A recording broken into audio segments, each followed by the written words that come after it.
සුබ දවසක් කියලා පිළිගන්නවා ඔයාලා හැමෝම. අද අපි කතා කරන්නේ තොරතුරු හා සංවේදන තාක්ෂණයේ පළවෙනි ප්‍රශ්න පත්‍රය ගිය අවුරුද්දේ 2019 වර්ෂයේ හම්බුණ පළවෙනි ප්‍රශ්න පත්‍රයේ කෙටි ප්‍රශ්න සාකච්ඡාවක් තමයි අද කරන්නේ. ඉතින් පළවෙනි ප්‍රශ්න 20 අද මේ වීඩියෝ එකෙන් සාකච්ඡා කරනවා.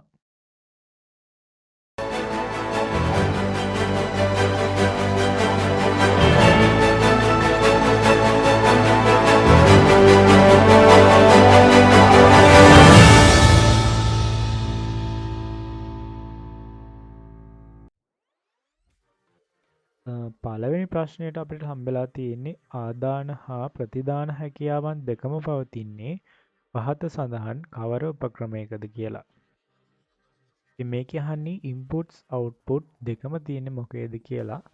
ඉතින් අපි පළවෙනි උත්තරේ විදිහට දීලා තියෙන අපිට ජොයිස්ටික් එක. ඉතින් අපි දන්නවා ජොයිස්ටික් එක යූස් කරන්නේ ගේම්ස් වගේ සෙල්ලම් කරද්දී. ඉතින් මේකෙන් අපි ඉන්පුට් එකක් තමයි ලබා දෙන්නේ. දෙවෙනි එක OCR එක. OCR එකනොත් අපි ඉන්පුට් එකක් තමයි ලබා දෙන්නේ.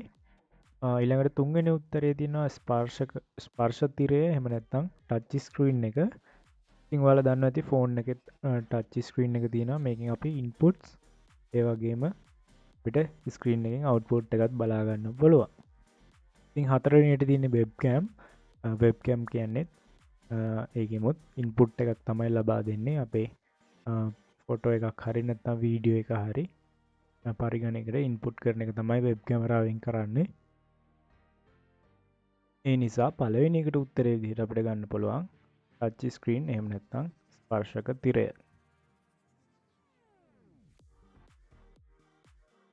දෙවෙනි ප්‍රශ්නයෙන් අහලා තියෙන්නේ පරිගණකයේ දෘඪ තැටි අකර්මණ්‍ය වීම වලින් දත්ත හා තොරතුරු ආරක්ෂා කර ගැනීම සඳහා අනුගමනය කළ හැකි හොඳ පුරුද්දක් වන්නේ පහත සඳහන් කවරක්ද කියලා. ඉතින් මේකෙදි අහන්නේ දත්ත හා තොරතුරු ආරක්ෂා කරගන්න ඕන දෘಢ තැටිවල අකර්මණ්‍ය වීම වලින්. එතකොට පළවෙනි එකේ තියෙන්නේ ෆයර්වෝල් ස්ථාපනය කිරීම. ඉතින් ෆයර්වෝල් එකක් අපි දාන්නේ ඉන්ටර්නෙට් යනකොට එහෙම නැත්නම් අන්තර්ජාලය හා සම්බන්ධ වෙනකොට ඒකෙන් ඇතිවෙන යම්කිසි බලපෑම් වෛරස් මේ වගේ දේවල් වලින් ආරක්ෂා වෙන්න තමයි අපි ෆයර්වෝල් එකක් දාන්නේ. දෙවෙනි එක ප්‍රතිවෛරස් මෘදුකාංගයක් ස්ථාපනය කිරීම. ප්‍රතිවෛරස් මෘදුකාංගයක් කියන්නේ ඇන්ටිවෛරස් එකක් දාන්න පුළුවන් ඇන්ටිවෛරස් සොෆ්ට්වෙයාර් එකක්. ඉතින් ඇන්ටිවෛරස් සොෆ්ට්වෙයාර් එකක් අපි දාන්නේ මොන හරි අපේ data රැක ගන්න වෛරස් වලින්. ඊට පස්සේ තුන්වෙනි එක කාලීනව උපස්ථ බෑකප්ස් ලබා ගැනීම. හතරවෙනි එක විදිහට දීලා තියෙන්නේ ප්‍රබල මුර පදයක් එහෙම නැත්නම් ස්ට්‍රොං පාස්වර්ඩ් එකක් භාවිතා කිරීම. ඉතින් ස්ට්‍රොං පාස්වර්ඩ් එකකුත් අපි භාවිතා කරන්නේ බාහිර පුද්ගලයන්ගෙන් අපේ දත්ත තොරතුරු ආරක්ෂා කරගන්න. දැන් මෙතන කියලා තියෙන්නේ මේ දෘಢ තැටියේ එහෙම නැත්නම් මේ හાર્ඩ් ඩිස්ක් එක අකර්මණ්‍ය වෙනවා. ඒ කියන්නේ කාලයක් යනකොට මේක වැඩ කරන්නේ නැති වෙලා යන්න පුළුවන්. කාලයත් එක්ක ඒක භාවිතය නැති වෙන්න පුළුවන්. ඒක ෆේලියර්ස් එන්න පුළුවන්. ඉතින් මේ සඳහා මේ වගේ එකකින් දත්ත හා තොරතුරු ආරක්ෂා කර ගැනීමට අපිට පුළුවන් වෙන්නේ මේකේ බෑකප්ස්. නැත්නම් මේ data අපි කොපි කරලා වෙනම කොහේ හරි ස්ටෝර් කරලා තියබ්බොත් අපිට පුළුවන් මේ ඩේටස් ටික ඉන්ෆෝමේෂන් ටික ආරක්ෂා කරගන්න. ප්‍රශ්නයේදී අපිට දීලා තියෙන්නේ පරිගණක පරම්පරා සම්බන්ධයෙන් පහත කවරක් නිවැරදි වන්නේද කියලා. ඉතින් මේකෙදි ඔයාට කම්පියුටර් ජෙනරේෂන්ස් පිළිබඳ මතකයේ තියෙන්න ඕන. එහෙම මතකේ නැත්තම් මේ ප්‍රශ්නෙට පිළිතුරු හොයාගන්න බෑ. ඉතින් මම කලින් වීඩියෝ එකක් කරා කොහොමද මාස දෙකෙන් A9ක් ගන්න කියලා. ඉතින් ඒ වීඩියෝ එක බලුවේ නැත්තම් බලන්න. ඒ වීඩියෝ එකේ කියනවා පාස් පේපර්ස් කොහොමද හරියට කරන්න කියලා. ඉතින් මේ තුන්වෙනි ප්‍රශ්නේ කරද්දී ඔයාට ජෙනරේෂන්ස් වල මොනවද ආවේ? vacuum tubes මොන ජෙනරේෂන් එකේද? IC මොන ජෙනරේෂන් එකේද? මේවා මතක නැත්තම් අපි අර කියන විදිහට පේපර්ස් කරද්දී මෙන්න මේ ජෙනරේෂන් නෝට් එක බලලා ඒ ඊට අදාළව ෂෝට් නෝට් එකක් ගහගෙන තියාගන්න ඕන. එතකොට ඔයාට ඒක නැවත මතක් වෙනවා. ඒ වගේම ආයෙ පේපර් එකක් කරද්දී ඔයාට ජෙනරේෂන් ආයෙත් මතක නැත්නම් ඔයාට ෂෝට් නෝට් එක බලන්න පුළුවන්. ඒ විදිහට තමයි අපි පේපර්ස් කරන්න කිව්වේ. ඉතින් මේ වීඩියෝ එක බැලුවේ නැත්නම් ඒ වීඩියෝ එකත් බලන්න කියලා මතක් කරනවා. හරි. අපි එහෙනම් මතක් කරගමු ජෙනරේෂන්ස් වලට අනුව කොහොමද මේවා වෙනස් වුනේ කියලා. ඉතින් ෆස්ට් ජෙනරේෂන් එකේ තමයි අපිට වැකියුම් ටියුබ්ස් හඳුන්වා දුන්නේ. ඊට පස්සේ දෙවන පරම්පරාවේ එහෙම නැත්නම් සෙකන්ඩ් ජෙනරේෂන් එකේ තමයි ට්‍රාන්සිස්ටර්ස් හඳුනාගන්නේ. තර්ඩ් ජෙනරේෂන් එකේ IC, ෆෝර්ත් ජෙනරේෂන් එකේ මයික්‍රෝ ප්‍රොසෙසර්ස්. එතකොට පළවෙනි උත්තරේ දීලා තියෙන්නේ අනුකූලිත පරිපථ IC හඳුන්වා දෙනු ලැබුවේ පළවෙනි පරම්පරාවේ පරිගණකවලය කියලා. එතකොට ඒක වැරදි. රික්තක නල වැකියුම් ටියුබ්ස් හඳුන්වා දෙනු ලැබේ දෙවන පරම්පරාවේ පරිගණකවල කියලා දිනවා. ඒකත් වැරදි.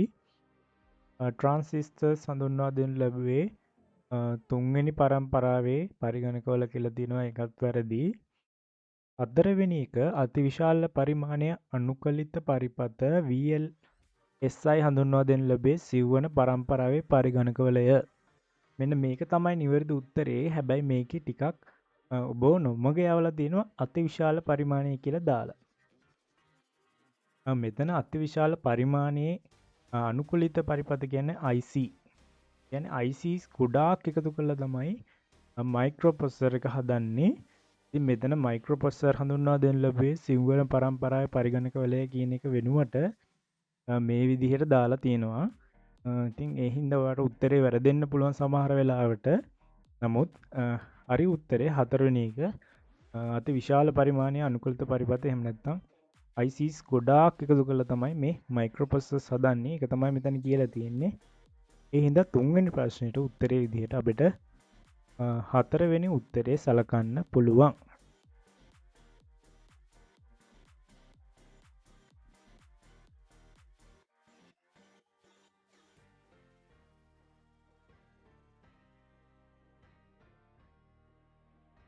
ඊළඟ ප්‍රශ්නෙන් අහලා තියෙන්නේ පහත් සඳහන් දෑ අතුරින් කුමක් ශ්‍රී ලංකාවේ G2C රොජෙන් පුරවැසියන්ට සේවා හා බැඳී පවතීද කියලා.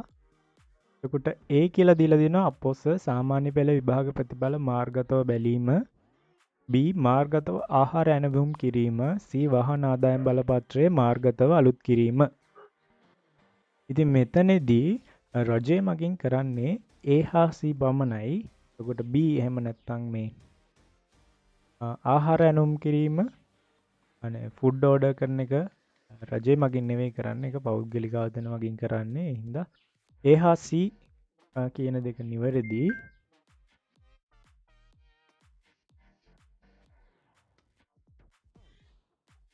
එහෙනම් අපිට ගන්න පුළුවන් උත්තරේ දෙක A හා C පමණි.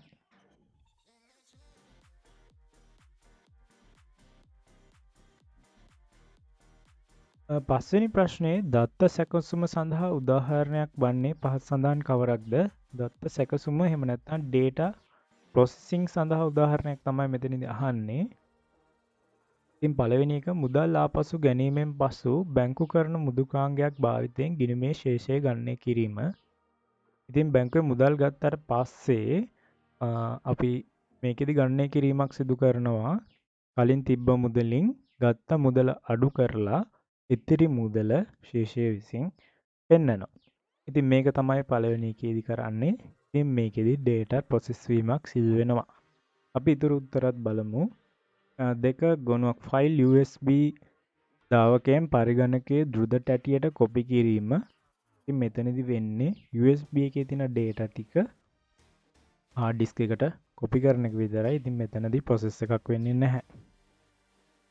තුන්වෙනි පිළිතුර විදිහට දීලා තියෙන්නේ පෞද්ගලික පරිගණකයට එහෙම නැත්නම් PC එකට සෞම්‍ය සංස්කරණ මුදුකාංගයක් ස්ථාපනය කිරීම. මේක audio software එකක් install කරනවා PC එකට. ඉතින් මේකෙදිත් වෙන්නේ software එක install කරනවා විතරයි.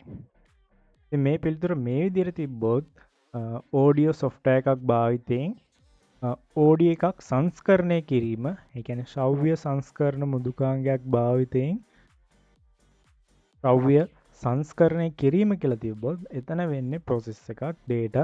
එහෙම උත්තරයක් තිබ්බනම් ඒක තමයි උත්තරේ වෙන්නේ. නමුත් මෙතන තියෙන්නේ software එක install කරන එක විතරයි.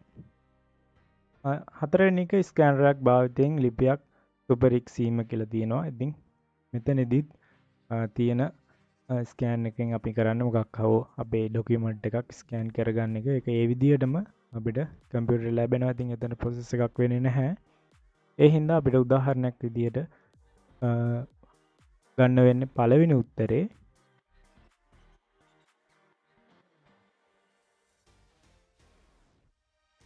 ඊළඟ ප්‍රශ්නය අහලා තියෙනවා සුපිරි පරිගණක, උකුළු පරිගණක හා ටැබ්ලට් පරිගණක අතුරින් පහ සඳහන් යෙදුම් අවස්ථා වඩාත්ම යෝග්‍ය පරිගණක ප්‍රරූපය තෝරන්න.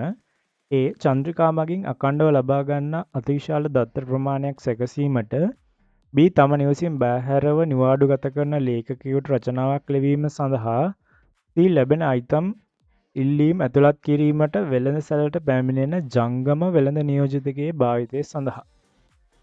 ඉතින් මේකේ පළවෙනි එක චන්ද්‍රිකා මගින් අඛණ්ඩව ලබා ගන්නා අතිවිශාල දත්ත ප්‍රමාණයක් කියලාම තියෙනවා. ඉතින් ඒ වගේ එකට අපිට නෝමල් පරිගණකයක් එහෙම නැත්නම් සාමාන්‍ය ජීවිතයේ භාවිත වෙන පරිගණකයක් සුදුසු වන්නේ නැහැ. ඒ හින්දා ඒකට අපිට සුපර් කම්පියුටරයක් ඕන වෙනවා. ලොකු ඩේටා වගේක් එනවා, ලොකු ප්‍රොසෙස් තියෙනවා. ඒ හින්දා ඒට හරියන්නේ සුපිරි පරිගණකයක්. ඊට පස්සේ තම නිවසින් බැහැරව නිවාඩු ගත කරන ලේඛකයෙකු රචනාවක් ලිවීම සඳහා ඇත්තටම නිවසින් බැහැරව යනවා නම් ඩෙස්ක්ටොප් පරිගණකයක් හරියන්නේ නැහැ. මෙයාට ලැප්ටොප් එකක් තිබ්බනම් සුදුසුයි. එහෙනම් Bට උකුළු පරිගණකයක් සුදුසුයි. C ලැබෙන අයිතම ඉල්ලීම් ඇතුළත් කිරීමට වෙළඳ සැල් වලට පැමිණෙන ජංගම වෙළඳ නියෝජිතයෙකුගේ භාවිතය සඳහා. ඉතින් මොහුට පහසුවෙන් යහා මෙහා රැගෙන යන්න පුළුවන් වෙන්න ඕන ඕඩර්ස් ගන්න. එතකොට මෙයාට ටැබ්ලට් එකක් එහෙම නැත්නම් ටැබ් පරිගණකයක් තමයි හරියන්නේ.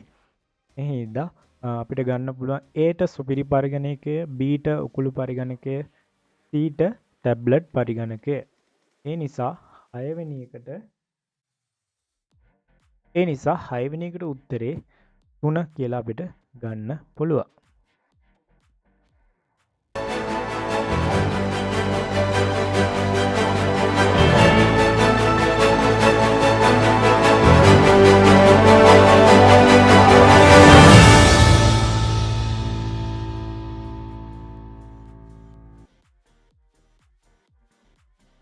හත්වෙනි ප්‍රශ්නයේදී හිස්තැන් දෙකක් පුරවන්න තමයි තියෙන්නේ. සැකසීම් ප්‍රොසෙසිං කාර්ය කරන විට මධ්‍ය සැකසුම් ඒකකයේ සෙන්ට්‍රල් ප්‍රොසෙසිං යුනිට් එකේ එහි හිස්තැනක් භාවිතා කරන්නේ හිස්තැනක් ගෙන එන ලද දත්ත తాවකාලිකව ආචයනය කිරීම සඳහාය. AB හිස්තැන් පිළිවෙලින් පෙරවීම සඳහා පද දක්වා ඇත්තේ කුමන සංයෝජනයක් යෝග්‍ය වන්නේද කියලා තමයි අහන්නේ. ඉතින් මේකෙදි අහන්නේ සෙන්ට්‍රල් ප්‍රොසෙසිං යුනිට් එකේ සිද්ධ වෙන ක්‍රියාදාමයේ data processing කිරීමේදී ඉතින් මේක මතක තියෙන්න ඕන. ඉතින් මේක මතක නැත්නම් primary memory එකෙන් මොකක්ද වෙන්නේ? secondary memory එකෙන් මොකක්ද වෙන්නේ? registers වලින් මොනවද වෙන්නේ? cache memory එකෙන් මොනවද වෙන්නේ? ඉතින් මේ පිළිබඳ අවබෝධයක් මෙතන තියෙන්න ඕන. ඉතින් මෙතන processing කාර්යය කරන විට මධ්‍යම සෙසුම් ඒකකයේහි එහි හිස්තැනක් භාවිතා කරන්නේ B ගෙන එන ලද දත්ත తాවකාලිකව ආචයනය කිරීම සඳහාය. එතකොට తాවකාලිකව ආචයනය නැත්නම් ස්ටෝර් කරන්න අපි යොදාගන්නේ registers. එතකොට මධ්‍යම සැකසුම් ඒකකයේහි එහි register භාවිතා කරන්නේ primary memory එකකින්. එහෙම නැත්නම් ප්‍රාථමික මතකයෙන් ගෙන එන ලද දත්ත తాවකාලිකව ආචයනය එහෙම නැත්නම් ස්ටෝර් කිරීම සඳහායි. එහෙනම් 7 වෙනි එකට උත්තරේ 2.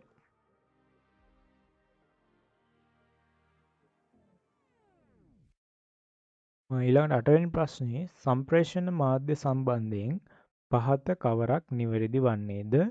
A 200 මීටර ඉක්මවන දිගු දුරකට දත්ත සම්ප්‍රේෂණය සඳහා නොවැස්සුණු ඇඹිරි යුගල UTP කේබල් සුදුසු වේ. B ප්‍රකාශ තන්තු කේබලවල දත්ත සම්ප්‍රේෂණය UTP කේබලවලට වඩා වේගවත් වේ. C රැහන් රහිත යතුරු පුවරු හා පරිගණක අතර සංවේදනය සඳහා අදෝරක්ත දත්ත සම්ප්‍රේෂණය යොදා ගැනේ. ඉතින් මේකෙදි 200 මීටර ඉක්මන දුගු දුරකට UTP cables තමයි යොදා ගන්නවා කියන්නේ. UTP cables කියන්නේ unshielded twisted pair එහෙම නැත්නම් නොවැසුණු ඇඹිරි යුගල කියලා දීලා තියෙනවා. ඉතින් මේ වගේදී දත්ත හානිය වෙන්න පුළුවන් ප්‍රමාණය හැකියාව වැඩි. ඒ හින්දා 200 මීටර වලටත් වඩා එහා ගෙනියනවා කියන්නේ මේක සුදුසු වෙන්නේ නැහැ. ඉතින් B ප්‍රකාශයේ ප්‍රකාශ තන්තු එහෙම නැත්නම් ෆයිබර් ඔප්ටික්ස් කේබල් වල දත්ත සම්ප්‍රේෂණය UTB කේබල් වලට වඩා වේගවත් වෙයි. ඒ ප්‍රකාශය හරි.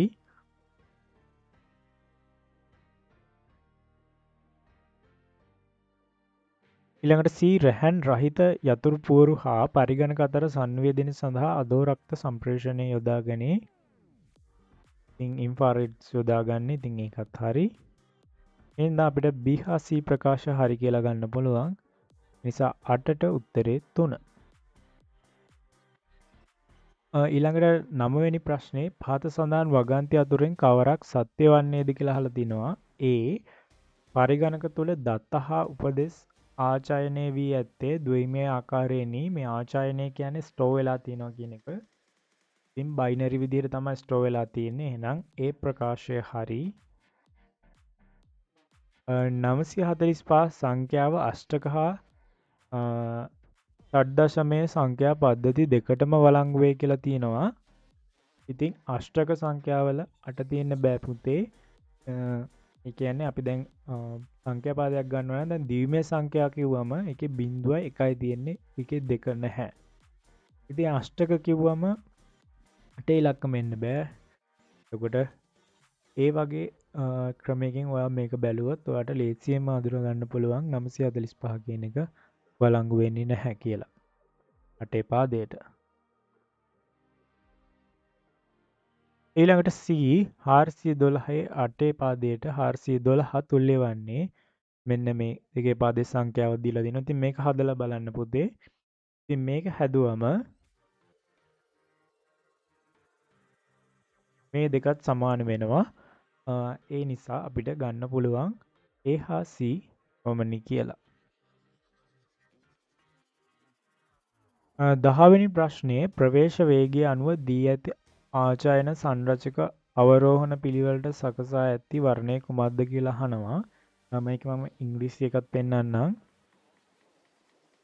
Which of the following shows the given storage components in descending order of access speed? ඉතින් access speed එක අඩු වන පිළිවෙලට තමයි සකසන්න තියෙන්නේ. අවරෝහණ පිළිවෙලට සකසන්න තියෙන්නේ.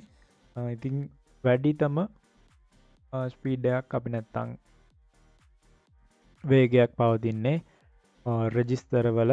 ඊළඟට නිහිත මතකය, ඊළඟට ප්‍රධාන මතකය, ඊළඟට දෘඩ තැටිය.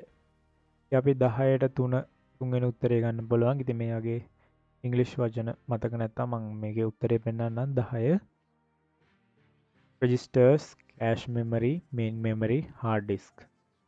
මේක තමයි අපිට උත්තරය විදිහට ගන්න පුළුවන්.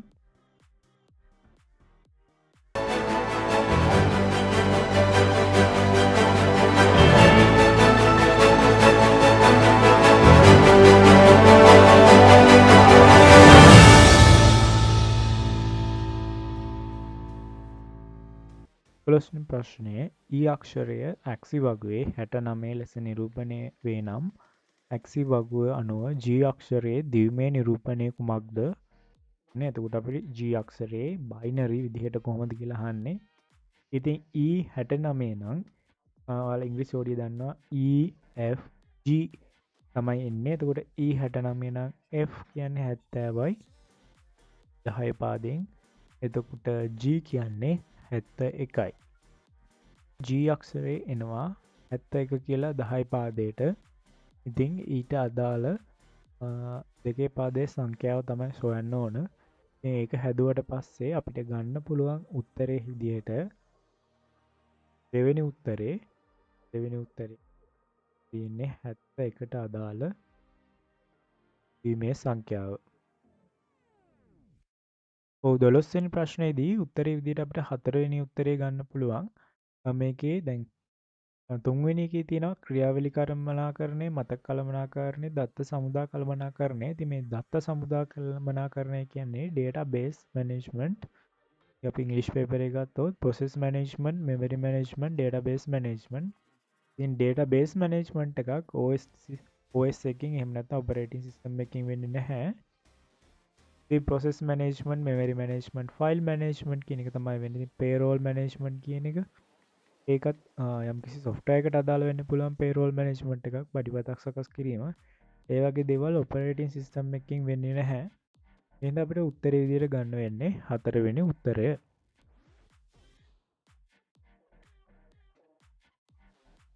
13 වෙනි ප්‍රශ්නය දැනට පවතින ගොනු ෆයිල්ස් මකා දැමීමකින් තොරව දෘඩ තැටියක භාවිතයට ගත හැකි ඉඩ අවකාශය වර්ධනය කර ගැනීමට පහත කුමන ක්‍රියාපිළිවෙතක් භාවිතා කළ හැකිද කියලා අහනවා. ඉතින් පළවෙනි එකේදී කියනවා hard disk එකේ ෆයිල්ස් කම්ප්‍රෙස් කරන එක. දෙවෙනි උත්තරේ විදිහට තියෙනවා ෆ්ලෑෂ් ඩ්‍රයිව් එකකට කොපි කරගන්න කියලා. එහෙම නැත්නම් පෙන් එකකට කොපි කරගන්න පුළුවන්. තුන්වෙනි එකේ කියනවා ෆෝමැට් කරන එක. හතරවෙනි එකේ කියනවා පාටිෂන් එහෙම නැත්නම් දෘඩ තැටි බෙදීම. ඉතින් පාටිෂන් එකකින් අපිට ඉඩ අවකාශය වර්ධනය කරගන්න බෑ. අපිට තියෙන ඉඩ වෙන කොටස් වලට වෙන් කරන එක තමයි කරන්නේ. ඒකට ෆෝමැට් කරොත් අපේ තියෙන ඩේටාස් එහෙම නැත්නම් ෆයිල් ටික නැති වෙලා යනවා. ඉතින් දෙවෙනි එක විදිහට කියන්නේ ෆ්ලෑෂ් ඩ්‍රයිව් එකකට කොපි කරගන්නවා කියලා. ඉතින් කොපි කරගත්තම වෙන්නේ ඒකෙදී පරිගණකය කියන්නේ හાર્ඩ් ඩිස්ක් එකේ තියෙනවා ඒකම කොපියක් තමයි ෆ්ලෑෂ් ඩ්‍රයිව් එකට යන්නේ. එහෙම නැත්නම් පෙන් එකට යන්නේ. හින්දා එතනදිත් අපිට ඉඩක් එන්නේ නැහැ අමතරව. ඒක ඒ විදිහටම තියෙනවා. එහෙනම් අපිට පළවෙනි උත්තරේ ගන්න පුළුවන් කම්ප්‍රෙස් කරන්න පුළුවන්. يعني අපිට ෆයිල් එක zip කරලා තියාගන්න පුළුවන්. ඒ ෆයිල් එකම delete නොකර. ඉතින් එහෙනම් 13 වෙනි ප්‍රශ්නෙට උත්තරේ හැටියට පළවෙනි උත්තරේ අපිට ගන්න පුළුවන්. 14 වදන් සකසන මෘදුකාංගයක් භාවිතා කරමින් ලේඛනයක් සංස්කරණය කරමින් සිටින අතරතුරදී එම ලේඛනයේ තෝරාගත් කොටසක් වෙනත් ලේඛනයකට පිටපත් කිරීමට ඔබ අදහස් කරයි. මෙම කාර්ය සඳහා පහත සඳහන් කුමන යතුරු සංයෝජනය ඔබ භාවිතා කළ යුතු වන්නේද කියලා අහනවා. ඉතින් මේ අපි වර්ඩ් එකේ වැඩ කර ඉන්නකොට ඒක මොනවා හරි අපි ටයිප් කරන එක කොපි කරලා වෙනත් වර්ඩ් ඩොකියුමන්ට් එකකට පේස් කරගන්න කොහොමද කියලා තමයි අහන්නේ. ඉතින් කොපි කරගන්න ෂෝට් කී එක කන්ට්‍රෝල් එකත් එක්ක C ඊට පස්සේ පේස් කරගන්නේ කන්ට්‍රෝල් එකත් එක්ක V. කන්ට්‍රෝල් එකත් එක්ක P ගැහුවොත් එහෙම print එකක් තමයි එන්නේ. කන්ට්‍රෝල් C ඊට පස්සේ අවශ්‍ය අලුත් ඩොකියුමන්ට් එකට ගිහිල්ලා කන්ට්‍රෝල් V අකුර ගහන්න ඕන. ඉතින් පළවෙනි එක ඔයිට උත්තරේ හැටියට ගන්න පුළුවන්.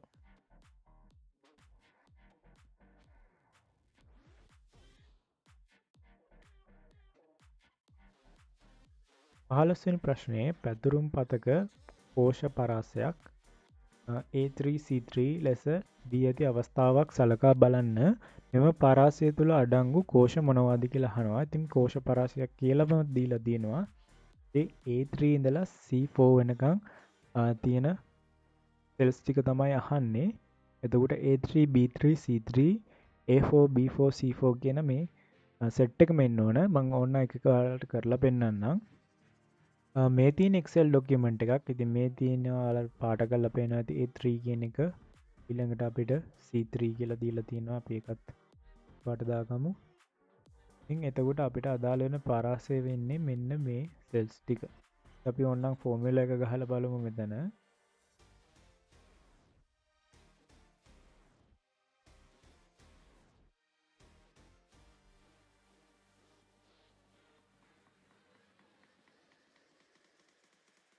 ඔයාලට පේන්නේ නැති මෙන්න මේ ටික සිලෙක්ට් වුණා. يعني A3 B3 C3 A4 B4 C4 මෙන්න මේ සෙට් එකම අදාළ වෙනවා. එහෙනම් අපිට උත්තරේ විදියට 4 වෙනි උත්තරේ ගන්න පුළුවන්.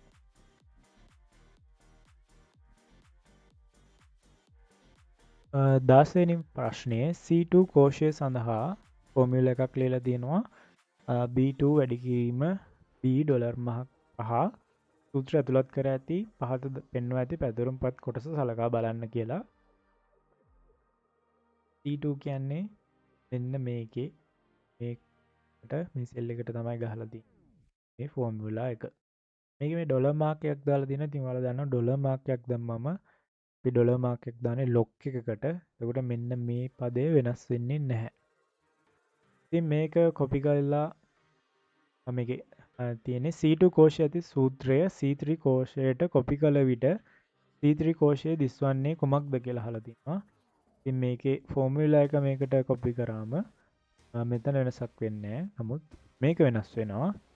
එතකොට B3 වැඩි කිරීම B dollar Mark 5 dollar Mark. එතකොට මේ B ඩොලර් මාර්ක් 5 කියන්නේ B5 කියන එක ලොක් කරලා තියෙන්නේ. B5 කියන්නේ 0.1.6010න් වැඩි වුණාම අපිට උත්තරේ එනවා 610 කියලා. ඉතින් අපිට 16 වෙනි එකට උත්තරේ 3 කියලා ගන්න පුළුවන්. 17 වෙනි ප්‍රශ්නය ඔබ සංස්කරණය කරමින් පවතින ඉලෙක්ට්‍රොනික සමර්පණයට ඔබට හිස් කදාවක් ඇතුළත් කිරීමට අවශ්‍ය ඇත. මෙම කාර්ය කර ගැනීම සඳහා පසුසඳන් කුමර යතුරු සංයෝජනය භාවිතා කළ යුතු වන්නේද කියලා අහනවා. ඉතින් මේකේ සිංහල ඉංග්ලිෂ් ටර්ම් එක දීලා නැහැ. ඉතින් ඔයාලට මේ සමර්පණය කියන්නේ මොකක්ද කියන එක මතක තියෙනවා. ඉංග්‍රීසි එකෙන් පෙන්නන්නම්.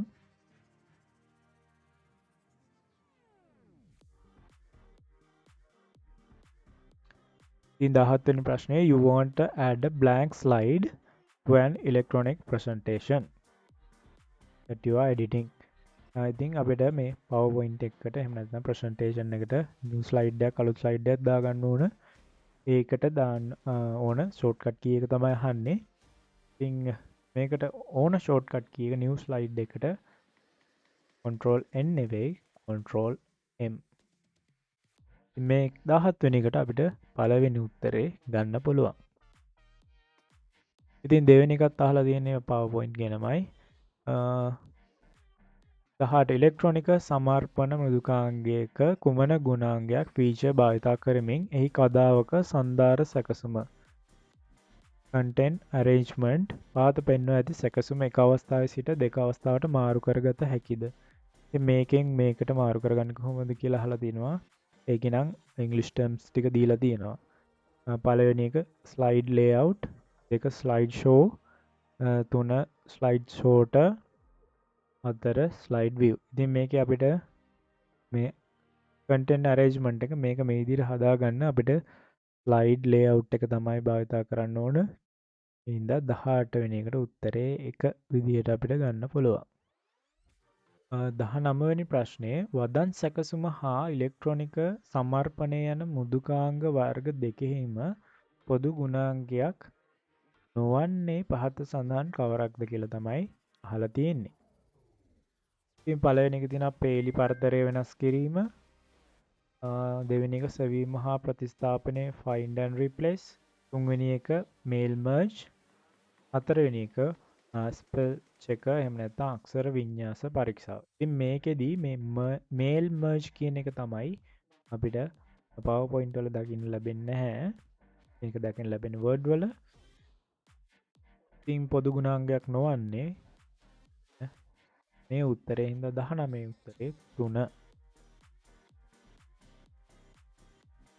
20 වන ප්‍රශ්නය ඉලෙක්ට්‍රොනික සමර්පණයක ගුණාත්මක භාවය ඉහළ නැංවීම සඳහා පහත සඳහන් කුමන යෝගී වේද කියලා අහනවා. ප්‍රසන්ටේෂන් එක ගුණාත්මක භාවය නංවන්න කරන්න ඕන දේවල් ඒ ප්‍රකාශය දීලා තිනවා. කදාවක පවත්වන පාට පේලි ගණන 6 සිට 9 අතර සංඛ්‍යාවකට සීමා කිරීම. ඒ කියන්නේ මේ ස්ලයිඩ් එක එන පේලි ගන්න 6ත් 9ත් අතර සීමාවකට සීමා කරනවා කියලා තියෙන්නේ. B එකම කදාව තුළ පින්තූර හා ප්‍රස්ථාර විශාල වශයෙන් භාවිතා නොකිරීම. මේ කියන්නේ එකම ස්ලයිඩ් එකේ ෆොටෝස් ග්‍රාෆ්ස් ඔක්කොම දාන්න නැතුව අපිට එක ස්ලයිඩ් වල මේවා දාලා බොහොම ලේසියෙන් පැහැදිලිව පේන විදිහට හදන්න පුළුවන්. ඉතින් B හරි කියලා අපිට ගන්න පුළුවන්. C සෑම කදාවකම රතු වර්ණය වැඩි වශයෙන් යොදා ගැනීම. ඉතින් මේක ස්ලයිඩ් එකටම රෙඩ් කලර් එක වැඩිපුර යොදා ගන්නවා කියලා තියෙනවා. ඉතින් මේක ගැලපෙන්නේ නැහැ ගුණාත්මක ප්‍රසන්ටේෂන් එකකදී. එතකොට අපිට A හා B නිවැරදි කියලා ගන්න පුළුවන්. එහෙනම් 20 වෙනි ප්‍රශ්නෙට උත්තරේ විදිහට පළවෙනි පිළිතුර ගන්න පුළුවන්. ඒකට උත්තරේ 1 A හා B පමණි. ඉතින් ඔයාලට ප්‍රයෝජනයක් වෙන්න ඇති කියලා හිතෙනවා මේ MCQ ප්‍රශ්න පත්තර සාකච්ඡාව. ඉතින් අමතක වෙලා තියෙන දේවල් මතක් කරගන්න. මේ වගේ ඉතින් ඔයාගේ තියරිස් නෝට්ස් අමතක වෙලා තියෙනවා නම් ඒවා මතක් කරගෙන පාඩම් කරන්න. මම කියව විදිහට පේපර්ස් කරන්න. ඉතින් මේ විදිහට තමයි පේපර්ස් කරන්න ඕන. ඉතින් හරි උත්තරේ වගේම වැරදි උත්තරවලත් මොකද ඒක වැරදෙන්න හේතුවක් පොඩ්ඩක් සැලකිල්ලෙන් බලන්න. ඇයි මේ උත්තරේ ගන්න බැරි, ඇයි මේ උත්තරේ ගත්තේ කියලා. ඉතින් මේ විදිහට ඔයාගේ නෝට්ස් බලමින් ඔයාගේ ප්‍රශ්න වල ගැටලු විසඳ ගනිමින් ප්‍රශ්න කරගෙන යන්න. ඉතින් අපි ඊළඟ ප්‍රශ්න ටිකත් ඊළඟ වීඩියෝ එකකින් සාකච්ඡා කරමු. ඊළඟ වීඩියෝ එකකින් හමු වෙනකන් ඔයාලට සුබ දවසක්.